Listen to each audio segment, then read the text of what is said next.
له نړۍ بهر لس ورځې ناول ډیرو قدرمنو اوریدونکو سلامونه، نیکې هیلې او احترامات مې ومنئ.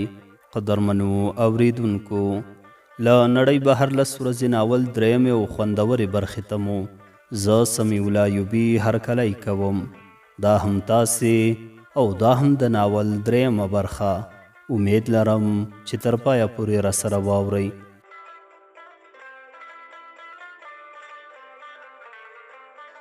د باران سره برېښنا، تالنده او تیز باد هم و. د باران هر څاڅکی د انسان پر پوستکي د ستنې په څیر لګېده. ټول د یخ له امله رېږدېدل، خو د پټېدو کوم ځای نه و. توره ورځ لږ وروسته تېره شوه. ټول لامده و، یخ باد لا هم چلېده. لمر هم د لرې غرونو شاته پټ شو. هندو راج وویل، زه د سمندر بوی حس کوم. داسې ښکاري چې نږدې سمندر وي. یو ترکي په ترکي ژبه وویل، زه هم همدا بوی حس کوم، خو که دا سمندر وي زموږ لاره غلطه ده، باید شاته لاړ شو یا بله لاره پیدا کړو. راج سترګې پټې او خلاصې کړې. ستا خبره سمه ده، خو موږ بله لاره نه لرو، باید همداسې روان شو. ټول خلک حیران پاتې شول چې اوس باید کوم لوري ته لاړ شي. هغه عرب چې سور او سپین رنګ یې درلود، شنې سترګې وې او چا غټ سړی و، په عربي ژبه وویل، زه په دې لاره له تاسو سره نه ځم. موږ له یوه سمندر څخه تښتېدلي یو، اوس بل سمندر ته روان یو. یو بل کس زر دا خبره ترجمه کړه. انس جواب ورکړ، کاکا، موږ 100% مطمئن نه یو چې هلته به خامخا سمندر وي. موږ باید لاړ شو وګورو چې هلته څه دي، لاره شته او که نه. د انس خبرې څو کسانو تایید کړې، خو بحثونو زور واخیست. هر چا به یو څه ویل. ځینې د عرب طرف ته تلل غوښتل او ځینې د انس او د هندو راج له ډلې سره پاتې شول.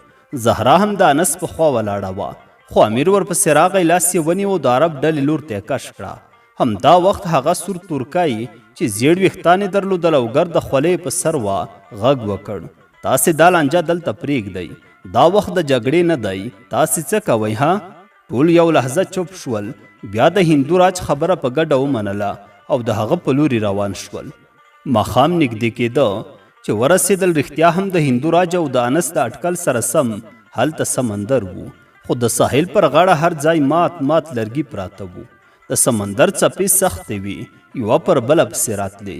غږونه یې کول او جوش یې درلود. ستوري د سمندر په اوبو کې داسې انځورېدل لکه دوه اسمانه چې سره مخامخ شوي وي. د عرب د ډلې خلکو غږونه پورته شول، موږ خو درته ویلي وو چې دلته سمندر دی، تاسو ولې موږ دومره اوږد سفر ته راوستلو؟ هندو راج چې خپله هم ملامت معلومېده، غمجن ولاړ و. نه پوهېده چې څه وکړي او څنګه دا جنجال ختم کړي. خلکو یو پر بل تورونه لګول. انس هم په فکر کې ډوب ولاړ و. سمندر ته یې کتل، حل لاره نه تر سترګو کېدله. فکر یې کاوه دا څه بلا ده، ژوندي پاتې کېدلو ته هیڅ وسیله نه لرو، خو هیله مو لا ژوندی ده، تکیه مو پر الله ده، کېدای شي چې سلامت خپل کلي ته ورسیږو. همداسې ژور فکرونه یې کول چې ناڅاپه چا د هغه پر اوږه لاس کېښود. په اردو ژبه یې ورته وویل، آیا ته په اردو پوهېږې؟ انس چې پورته وکتل، هندو راج و. بریتونه یې تر پخوا ډېر اوږده معلومېدل. انس هم په اردو ورته وویل، هو، لږ لږ پوهېږم. راج وخندل، ډېر ښه. ما ته داسې ښکاري چې موږ باید له دې لرګیو نه یوه کښتۍ جوړه کړو او د دې سمندر نه واوړو. انس چې لرګیو ته یې پام شو، ورو وویل، خو میخونه نه لرو او کسب هم چاته نه دی زده، بل دا چې موږ نه پوهېږو چې د دې سمندر هاخوا به څه شی وي. راج ځواب ورکړ، ستا خبره سمه ده، خو یو حل لاره به پیدا کړو، کښتۍ باید جوړه کړو. زه فکر کوم چې دا سیمه د هندوستان پورې تړلې ده، ځکه چې زموږ د الوتکې له لوېدو مخکې ډېر اوږد سفر نه و شوی. انس ورو وویل، زه نه پوهېږم چې څه وکړو، خو داسې ښکاري چې ستا خبره باید ومنو. راج د انس پر اوږو لاس کېښود او ویې ویل، زویا، خدای به زموږ سره مرسته وکړي، سبا باید د کښتۍ جوړولو کار پیل کړو.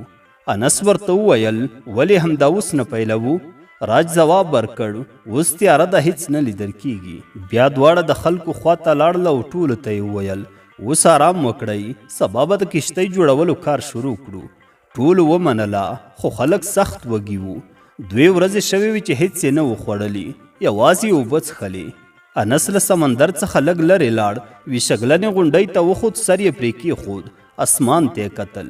ستورو سترګکونه وهل، په ژور فکر کې ډوب و. همدلته یې لمونځ ادا کړ.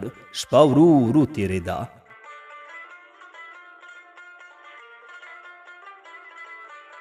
د سهار د لمر څرک لا نه و ښکاره شوی چې راج د انس پښه په پښه ووهله او له خوبه یې راویښ کړ.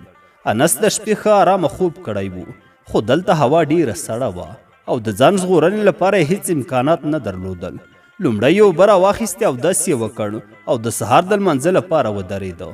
راج له لرې د انس ننداره کوله چې هغه په عبادت بوخت و. کله چې انس له لمانځه خلاص شو د راج پر لوري په بیړه ورغی.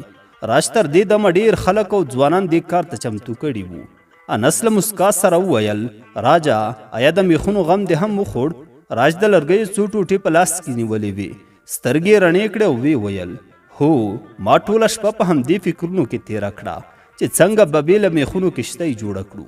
بالاخره دې پایلې ته ورسېدم. دا وګوره، دا څنګه ده؟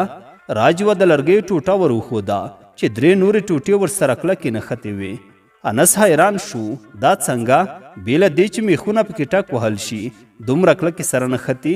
راج مسکی شو او توضیح یې ورکړه: ما د خپل عقل او تجربې پر بنسټ داسې طریقه جوړه کړې ده. د هر لرګي سر مې د نیزې په شان تیره کړ او د مقابل لوري لرګي کې مې داسې سوري جوړ کړي چې دا تیره شوې برخه پکې کلکه کینی، نو لرګی یو له بله نه جلا کیږي.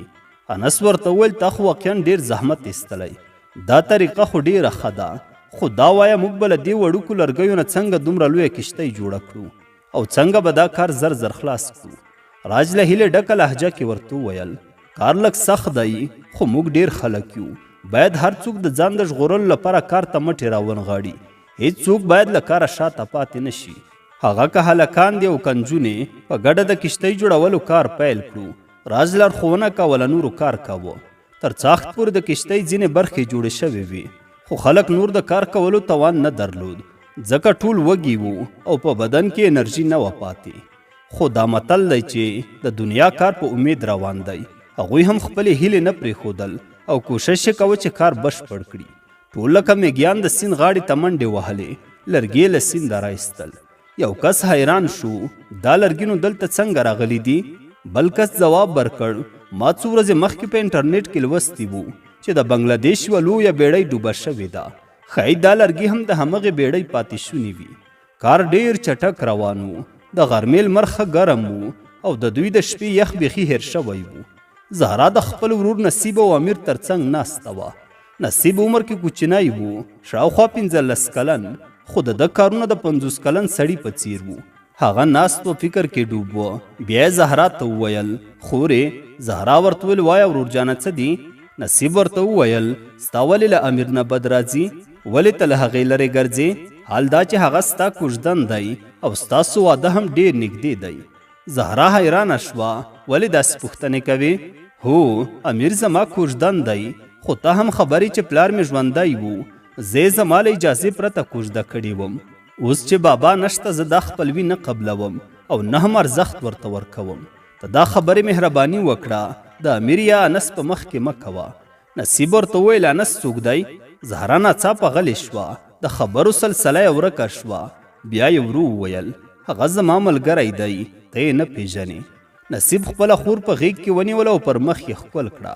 په همدې حال کې امیر له لرې راښکاره شو. څه یې په لاس کې پټ نیولي وو، داسې چې له ټولو یې پټول.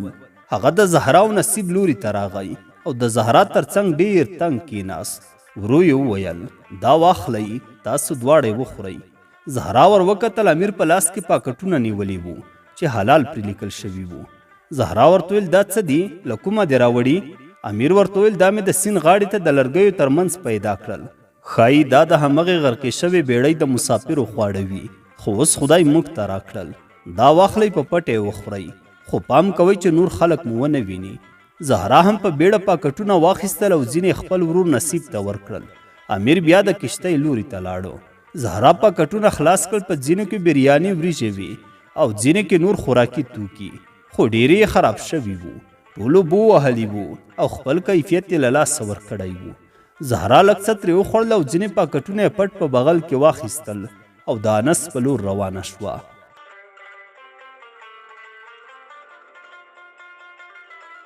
انس لرې پر یوه تیږه ناست و. جمیل هم ورسره و. دواړو یو د بل سره خندل او لرګي یې تراشل. زهرا یوې بلې خواته وکتل لکه چې غلا کوي. بیا په چټکو قدمونو ورغله. لومړی سلام وکړ. هغوی دواړو په حیرانتیا ورته وکتل. زهرا چې مخکې مخ د حجاب تر شا پټ کړی و، اوس یې حجاب له مخه لرې کړ او انس ته یې نیغ سترګو کې وکتل. انس خپل نظر بل لور ته کړ لکه له دې چې شرمېده. زهرا په ګیلمنه لهجه وویل د سلام جواب خو راکه. انس ژوره ساه واخیسته او د سیند خواته یې وکتل. ورو یې وویل ته اوس څه غواړې؟ ما خو تا ته ویلو چې د خپل خاوند سره اوسه. زهرا د هغه څنګ ته کېناسته. له څه ویلو پرته یې پاکټونه جمیل ته ورکړل. جمیل ورڅخه واخیستل او ویې پوښتل دا څه دي؟ زهرا چې انس ته یې کتل جمیل ته یې وویل دا خوراکي شیان دي، پوښتنه مه کوه چې له کومه مې راوړي. بس ته وښاغلی انس یې وخورئ. او هغې خبره نیمه پرې کړه. انس د هغې خواته مخ ور واړه او ویې ویل او څه؟ زهرا ورو وویل پرېږده، یو ورځ به پوه شي. زهرا بیرته شاته لاړه، غوښتل یې خپل پخواني ځای ته لاړه شي، خو انس زر د هغې لاس ونیول او ځان ته یې راکش کړه. ویې ویل ګوره جینۍ، ستا خاوند ډېر بدمزاجه سړی دی، نه غواړم چې د هغه سره په لانجه کې شم، سمه ده؟ زهرا خپل لاس په غوسه کش کړ. سترګې نورې هم غټې شوې. خوله یې د خبرو لپاره خلاصه کړه، خو بیا یې چوپتیا غوره کړه او روانه شوه. انس ورپسې کتل. زهرا د تیزو قدمونو سره لومړی شاته وکتل، بیا خپل حجاب بیرته پر مخ تاو کړه او لاړه. انس پر تیږه ولاړ و. تر هغې ورپسې کتل څو چې زهرا د ډبرینو قمرونو شاته پټه شوه. بیا په غوسه کېناسته او د لاس لرګی پر ځمکه وغورځاوه. جمیل چې پاکټونه خلاص کړل، خوراکي شیان یې ترې راوویستل. ځینې انس ته ورکړل او ځینې په خپله وخوړل. خوله یې ډکه وه، خو بیا یې وویل ښاغلیه انسه، ته ولې دا جنۍ دومره ځوروې؟ که زه ستا په ځای وای همدلته به مې ورسره واده کړی وی. انس وخندل. توبه خدایه، تا بیا شروع وکړه. هلکه دا ځای د داسې کارونو نه دی. ته نه وینې چې هغه خپل خاوند لري؟ نه شرمېږې د بل مېرمنې پسې ګورې؟ جمیل مسکی شو، ورته ویې ویل ښاغلیه انسه، دا وارې به یا ته ورسره نکاح کوي یا یې زه نه پرېږدم. انس حیران شو، بیا یې په زوره وخندل. جمیل هم ورسره وخندل. همدا وخت راج راغی او ویې ویل هلکانو څنګه شو؟ د کښتۍ لږه برخه پاتې ده، نوره چمتو ده. انس جمیل او راج درې وړه لرګي واخیستل او د کښتۍ پاتې برخه یې جوړه کړه. خو کښتۍ وړه وه، ټول خلک پکې نه ځایېدل، باید نیم خلک پکې سپاره وی. دلته اختلافات پیدا شول. هر کس غوښتل چې کښتۍ ته وخیځي او نور پاتې شي. راج په لوړ آواز وویل صبر وکړئ، دا باید په ګډه پریکړه وکړو. په پای کې دا پریکړه وشوه چې ځوانان به پاتې کیږي او زړې ښځې به کښتۍ ته خیځي. انس، امیر او جمیل ټول له کښتۍ پاتې شول. دوی د ځانونو د ژغورلو لپاره داسې پلان جوړ کړ چې کوچني لرګي سره وتړل، سوري پکې وکړل او رسۍ پکې وتړلې. بیا د کښتۍ شا پورې وتړلې لکه یوې کوچنۍ کښتۍ ته چې ورته وي. انس او جمیل دواړه پر یوه لرګي کېناستل. مازدیګر و لمر داسې ښکارېده لکه چې ځان د سیند لور ته غورځوي. ټول کسان کښتۍ ته وختل. شاته لرګي هم وتړل شول. زهرا د کښتۍ په څنډه ولاړه وه. انس ته یې له لرې کتل. زړه یې غوښتل چې انس هم کښتۍ ته وخیژي، خو دا فکر بې ځایه و. د ناستو ځای نه و، ټول ولاړ وو. 15 کسان په کښتۍ کې وو او نور 10 کسان پر لرګیو سپاره وو. حرکت پیل شو. کښتۍ د چوبکۍ په وهلو سره سیند ته داخله کړه. کښتۍ مخ پر وړاندې روانه وه، شاته یې تړلي لرګي هم روان وو. د سیند منځ ته ورسېدل، خو دلته اوبه ژورې وې، څپې تیزې وې او خطر زیات و. ځینو له واره چیغې کړې. بوډا هندو په غوسه وویل چیغې مه وهئ، خلک به خپل حواس له لاسه ورکړي او ټول به مړه شي. همت وکړئ، همت. جمیل چې د انس سره په لرګي و ویې ویل ښاغلیه انسه، تا کله هم فکر کړی و چې د داسې حالت سره به مخ شو؟ انس ورته ویل نه والا، هیڅ نه پوهېږم چې دا هر څه ولې داسې وشول. ته هغه عرب ته وګوره څنګه دعاګانې کوي. جمیل د هغه د خبرو په تعجب سره ورته وکتل. عرب سړی په کښتۍ کې ولاړو، لاسونه یې پورته نیولي وو، سترګې پټې کړې او د یا الله یا الله نارې وهلې. انس وویل دا خلک هم دلته الله یادوي، خو هغه وخت یې نه و یاد چې د دوبۍ یا نور عربي هیوادونو په رسټورانټونو او نایټ کلبونو کې به ډول ډول مزې، شرابونه او نور ناروا کارونه کول. اوس چې مرګ ته نږدې شوی، ماغزه یې سر ته راغلل. جمیل د حیرانتیا نه وخندل. لمر ډوب شو. د سمندر په شنو اوبو کې تیاره خپره شوه. توپان لا زورور شو.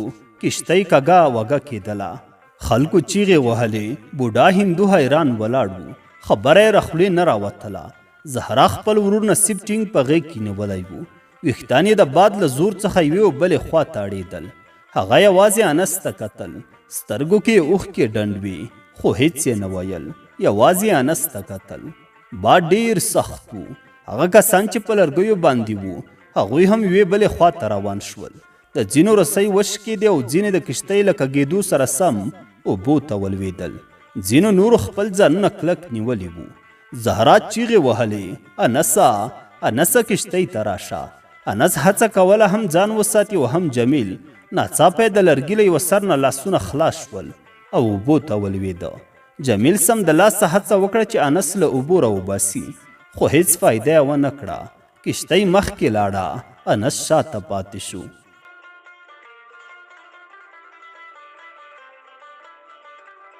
له نړۍ بهر 10 ورځې ناول ډیرو قدرمنو اوریدونکو، دا وه د ناول درېیمه برخه. تر بلې برخې پورې مو په لوی څښتن تعالی سپارم. ښاد و آباد اوسئ.